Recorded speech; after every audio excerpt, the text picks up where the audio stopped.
Ողջույն, Երևանի պետական համալսարանի ժուրնալիստիկայի ֆակուլտետի ուսանողական գիտական ընկերության նախաձեռնությամբ շարունակվում է Գիտանկյուն փոդքասթաշարը։ Այստեղ զրուցում ենք երիտասարդ հետազոտողների հետ, բացահայտելու նրանց անցած ճանապարհը, հանդիպած դժվարություններն ու կուտակած փորձը։ Ժուրնալիստիկայի ֆակուլտետի Ինոմեդիա փորձարարական հեռուստաընկերության եւ Armenpress լրատվական գործակալության հետ համատեղ այս անցկացվող փոդքասթաշարերի այսօրվա մեր հյուրը ԵՊՀ բանասիրության ֆակուլտետի ասպիրանտ Մանե Աղաջանյանն է։ Ողջույն Մանե, շնորհակալ ենք մեզ հյուրընկալելու համար։ Ողջույն։ Մանե, զրույցը սկսենք ձեր գիտական ճանապարհի վերջին նորությամբ։ Վերջերս դուք Մոսկվայի արևելագիտության ֆակուլտետում ներկայանում եք գիտաժողովի։ Որպես Հայաստանի ներկայացուցիչ, ինչ ունեիք ասելու միջազգային հանրությանը եւ որն էր ձեր զեկույցի թեման։ Նախ շնորհակալ եմ շատ հրավերի համար, այո, բոլորովին վերջերս մասնակցել եմ գիտաժողովի եւ քանի որ իմ ասպիրանտական տարիները նվիրված են լինելու Խաչատուր Աբովյանի գրաբարագի ժառանգության ուսումնասիրմանը, բնականաբար ներկայացրել եմ նրան եւ հոդվածը նվիրված է եղել գրաբարագի ժառանգության մեջ երկու կարևոր ստեղծագործություններին, ուղեգրություններին։ Նախ սկսեմ սկզբից եւ նոր գամ,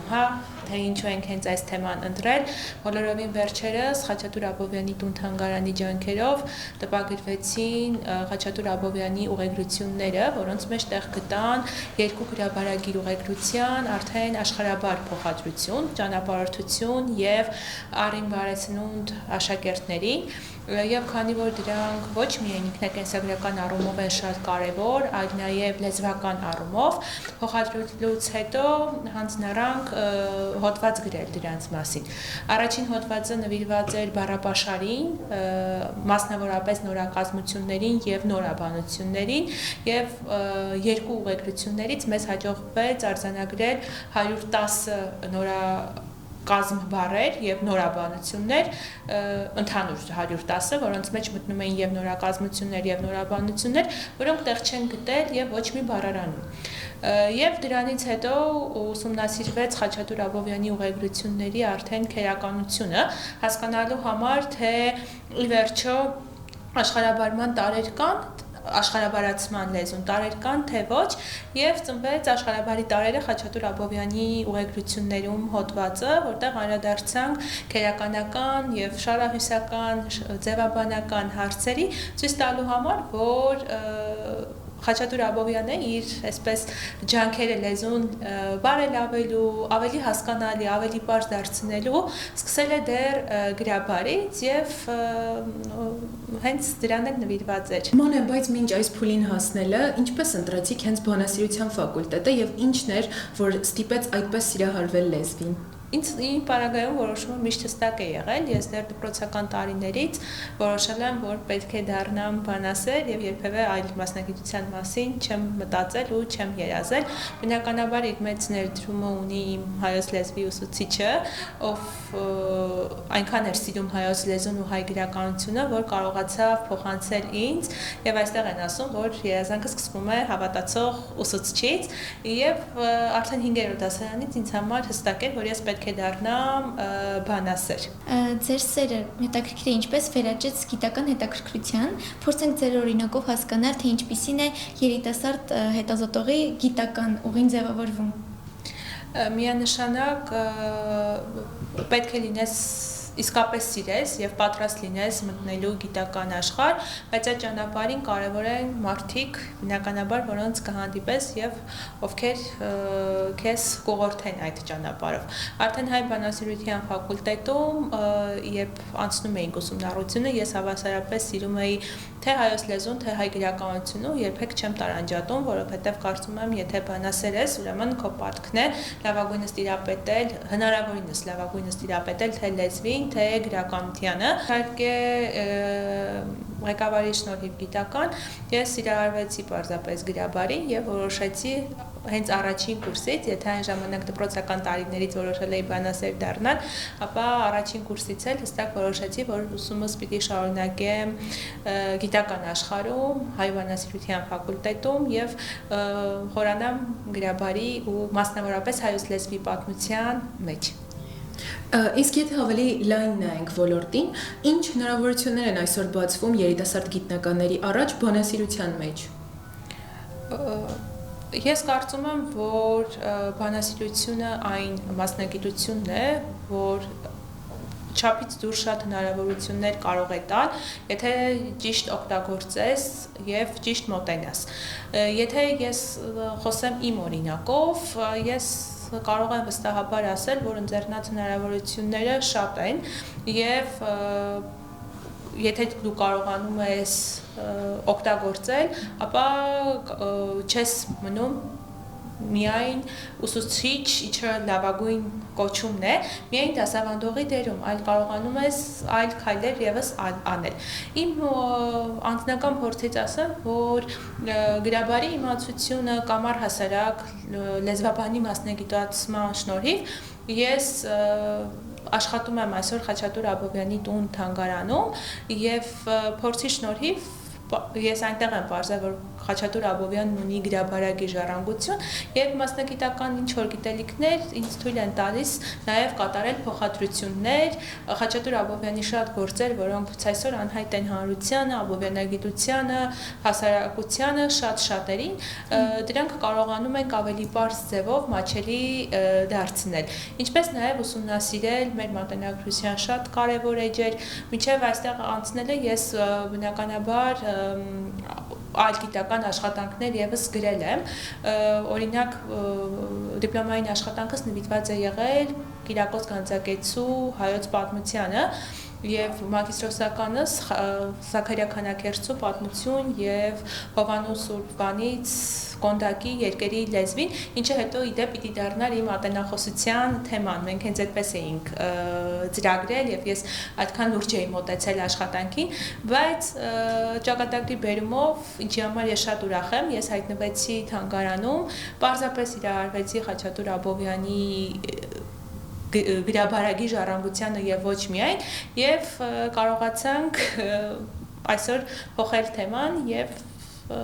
ուսումնասիրեմ նրա կարևոր գործեր։ Գուցե հենց ինքը Աբովյանը եղավ թեման փոխելու այն շրջադարձային կետը։ Եվ այո, եւ ոչ, ինչու որովհետեւ թեման արդեն հաստատման փուլին էր եւ հաստատվել էր, ինչքանով որ հիշում եմ, բայց ընթացքում, մի քանի ամսվա ընթացքում բնականաբար երբ որ ընդունվեցի աշխատանքի, ես սկսեցի հատորները թերթել, հասկանալու համար առհասարակ ինչ կա, ինչ գիտեմ, ինչ չգիտեմ եւ ազնվորեն պիտի ասեմ, որ փաստորեն շատ քիչ բան գիտեի, այսինքն թե որ Աբովյանը ունեցել է ուղեկրություններ, ունեցել է հոգևոր բովանդակության այդքան ահռելի գրական ժառանգություն, քարոզներ, ներբողաններ, բանաստեղծություններ, դրանց այդքան էլ լավ չեմ տիրապետել եւ հպանցիկ եմ անցել անգամ ուսանողական տարիներին։ Եվ իմ թանգարան այսպես մուտքը եղավ այն պահին, երբ որ պետք էր մեկը ով պետք է մենք կազմակերպում էինք ցուցադրություն եւ այդ ցուցադրության ընթացքում շատ նյութեր պետք է դառնային արևելահայերեն եւ այսպես կարծում եմ ինչ որ նախախնամությամբ ես հայտնվում եմ այնտեղ եւ հենց իմ մուտք գործած թանգարան առաջին օրվանից սկսում եմ ինչ որ փոխադրություններ անել, ծանոթանալ, այսինքն շատ արագ է լինում իմ Խաչատուր Աբովյանի այսպես հանդիպումը եւ եթե չեմ սխալվում ընդամենը 2 ամիս անց ես հստակ որոշում որ ինչքան էլ որ շատ սիրով եմ գրել Զաքարիա Քանաքերցին, շատ իրեն սիրում եմ, բայց ուզում եմ ուսումնասիրել Խաչատուր Աբովյանին ու նրա գրաբարագի ժառանգությունը, որովհետև հասկանում եմ, որ շատ անհայտ է, այնպես չի Քանաքերցին հայտնի էր, բայց այս առումով հասկանում եմ, որ աբովյանագիտությունը իսկապես մի քայլ առաջ կգնա, որովհետև սա չի ենթադրում միայն ուսումնասիրություն Աբովյանի իր գրաբարագի ժառանգությանը եւ վերջ, այլ նաեւ մի կարևոր հարցի վերջապես ինչ որ առումով եթե ստացվի պատասխան տալ, որ Աբովյանը մի օրում չի եկել ու գրել Քանաքերի բարբառով փորձել ստեղծել աշխարհաբար, առհասարակ մարդը չի կարող ինքնուրույն ստեղծի լեզու։ Եւ երբ որ ես կարդում եմ նախապատմությունը, որ ինքը սկսել է ուսումնասիրել, ինչ է արել, ինքը շատ հաճախ ասում էր, որ գրաբարի եւ գերմաներենի, մասնավորապես գրաբարի մտածողություն իրեն խանգարում էր որևէ լուրջ քայլ անելու։ Այսինքն ինքը ճանապարհ է անցել, որ եկել է հասել է եւ այսօր իմ ուսումնասիրության գիտական թեմայի այսպես գլխավոր առանցքը դա է, որ կարողանամ ցույց տալ, որ մի օրում չեկավ եւ ստեղծեց լեզու, այլ ինքն էլ անցավ մեծ ճանապարհ եւ փորձեց գրաբարի հեմքի վրա անել։ Մանե հեշտ էր արդյոք արդեն հաստատված թեմայից հրաժարվելը եւ նոր թեմա ընտրելը, որովհետեւ գուցե շատ հոգեբանական եւ կազմակերպչական դժվարությունների եք բախվել։ Հոգեբանական միակ դժվարությունը երևի այն էր, որ եթե թեմաս չփոխվի, որովհետև ես շատ էի ցանկանում, որ պաշտպանեմ հենց Խաչատուր Աբովյանի գրաբարագի ժառանգությունը ու առհասարակ գրեմ Խաչատուր Աբովյանի մասին եւ մի հետաքրքիր բան ասեմ, ես իրեն շատ վաղուց եմ սիրել, այսինքն դեռ դպրոցական տարիներից եւ ես ինքս էլ հենց ծնունդով քանակերից եմ ու միշտ այդ կանչը եղել է, բայց ինքը միշտ հեռավոր մի բան է թվաց որովհետև ես նշեցի սկզբանե առաջին կուրսից որոշել եմ, որ պիտի լինեմ լեզվաբան եւ մտքից ծայրով այն էլ գրաբարի այսպես մասնագետ եւ մտքից ծայրով անգամ չի անցել, որ կարող է Աբովյան ունենալ գրաբարագի ժառանգություն եւ ես կարող եմ մի օր ուսումնասիրել։ Այսինքն այս առումով հոգեբանական պահը միայն դա էր։ Իսկ կազմակերպչական առումով իհարկե մենք հանգամանալից նամակներ գրեցինք, հիմնավորեցինք թեմայի արդիականությունը, կարևորությունը, նոր թեմաները, որոնք եւ նոր գործերը, որոնք անտիպեն եւ մի քանի փուլ անցնելուց հետո բարեհաջող հաստատվեց թեման եւ այսօր մեծ ուրախությամբ ես կարողանում եմ իմ գիտական հետաքրքրությունների շրջանակը ամփոփել Խաչատուր Աբովյանի գործերում։ Մանե ընդհանրապես դասական հեղինակների գործերը ժամանակակից լսարանին հասցնելիս առաջանում են մի շարք դժվարություններ, այդ ձեր դեպքում ինչպիսի դժվարությունների եք բախվել միևնույն ժամանակ պահելով տեքստի ոճն ու գրավչությունը։ Ես մի հետաքրքիր բան ասեմ, դեռ դպրոցական տարիներից, երբ որ ես սովորում էի անգիրներ, ես սովորում էի միայն գրաբարը, այսինքն Վահագնի ծնունդը, նման Նարեկացու տաղերը եւ այլն, եւ ես ինքս էլ երևի դա ուսուցչից էր գալիս, որ ասում էր, եթե ուզում եք ճիշտը սովորել, այսինքն ճիշտի սխալի չկա, բայց ասում էր, որ իմ հարկ եմ համարում նշել, որ կարեւոր է տիրապետեք գրաբարի տեքստին եւ դրանք փոքրիկ բանաստեղծություններ էին ու հաղթահարելի եւ դա իմ մեջ մնաց եւ հետո երբ արդեն գալիս էր փոխադրելու պահը, որը ինձ էր արդեն վիճակված, ինձ համար էր դժվար հասկանալու արդյոք պետք է, բայց ինչու դիպչենք գրաբար տեքստին, չենք հեռանա դրանից, բայց հետո երկար մտածելուց ու քննարկումներից հետո հասկացա, որ ոչ, որովհետև մեր նպատակը գրողի գործերը հանրահռչակելն է, իսկ հանրահռչակելու համար պետք է ավելի պարզ տեքստ։ Եվ գնացինք այն ճանապարհով, որը ժամանակին հենց Աբովյանն էր արել, այսինքն ինքն էլ փորձեց ամեն ինչ անել, որ ընթերցողը, իր սիրելի ընթերցողը հեշտ տեքստ կարդա, եւ այդ օրինակն արդեն մեր առջև ունենալով արեցինք, եւ իհարկե ասեմ, որ ցանկացած բան, ինչը թանգարանը տպագրում է, մեզ համար կարեւոր է, որ գրաբարի կողքին լինի աշխարհաբարը, այսինքն մենք չենք հետքում գրաբարը եւ չենք թողնում երկերի լիակատար ժողովածոյում, մենք միաժամանակ եւ ունենում ենք գրաբար տարբերակը, մյուս կողմին ունենում ենք աշխարհաբարը եւ շատ հարմար է, այսինքն ընթերցողը կարող է եւ այն կարդալ եւ եթե չհասկանա անցնել աշխարհաբարին։ Սա եւս կարեւոր սկզբունք է մեզ համար։ Հետաքրքիր է այս աշխատանքները կատարելիս ավելի շատ գրականագետի թե լեզվաբանի հայացքով եք նայում գործերին։ Ոայ շատ հետաքրքիր հարց է, որի շուրջ մտածել եմ, ի սկզբանե երևի թե գրականագետի հետո լեզվաբանի, բայց էլի դժվարանում եմ ասել, որովհետև ես դեռ ուսանողական տարիներից սովորել եմ փոխադրելու ոսկե օրենքը, չհեռանալ տեքստից, պահպանել քերականական բոլոր կանոնները, կառույցները եւ ոչ թե գրել թե ինչ ես ուզում ասել դու, այլ ինչ է ասել հեղինակը, այս առումով թե լեզվաբանը, թե գրականագետը իրար միանում են, թեպետ ասեմ, որ Աբովյանի պարագայում հետո ես հասկացա, որ դու պետք է գրես այն, ինչ որ բառացի ինքն է գրել եւ հետո վերաշարադրես, թե ինչ էր ուզում ասել նա, այսինքն ի սկզբանե երևի թե լեզվաբանական հայացքով եմ նայում, որովհետեւ ինձ համար կարեւոր է ճշգրտությունը եւ հետո արդեն նախադասություն ուղղությունները փորձում եմ հարմարեցնել, քանի որ իրեն քիչ թե շատ արդեն լավ եմ ճանաչում, թե ինչ է ուզում ասել նա, այսինքն միաժամանակ երկուսն էլ գնում են։ Իսկ արդեն ուղղությունները փոխադրելուց հետո, քանի որ երկու ուղղությունները երկու հոդվածի նյութ դարձան, բնականաբար արդեն լեզվաբանի, որովհետև այնտեղ լեզվաբանական իսկապես շատ հետաքրքիր հարցեր կան, թե բառապաշարային առումով, թե քերականական։ Մանե մեր զրույցների ընթացքում հաճախ անդրադառնում ենք գիտական ղեկավարի հետ աշխատանքին, իսկ ձեր դեպքում դա առանձնահատուկ է, քանի որ ձեր գիտական ուղին միշտ կապված է եղել Նարինե Դիլբարյանի հետ։ Ինչպես է այդ շարունակական համագործակցությունը ազդում, կարելի ասել, ասպիրանտի աշխատանքի վրա։ Իհարկե շատ մեծ ազդեցություն ունի, որովհետև իմ պարագայում, այո, մենք առաջին կուրսից միասին ենք աշխատել եւ բոլոր գիտական աշխատանքները, որոնք ես գրել եմ, անմիջական իր ղեկավարության ներքո եմ գրել եւ բնականաբար շատ կարեւոր է, երբ դու վերցնում ես որևէ մեկի ձեռագիրը, այսինքն դու գիտես հստակ թե ինչ է պահանջում, ինչ պետք է անես եւ մշտապես քո բոլոր գիտական աշխատանքները այդ սկզբունքով ես կառուցում։ Կարծում եմ, որ շատ կարեւոր է, երբ իր սկզբանե կարողանաս գտնել ճիշտ մեկին, ումից ունես մասնագիտական սովորելու շատ կարեւոր հարցեր, շատ կարեւոր այսպես գտնես մեկին, այսպես ձևակերպելով կկարողանա քեզ ճիշտ ուղղությամբ տանել եւ բնականաբար տա այն, ինչը դու ես ուզում ու քեզ այդ պահին պետք է։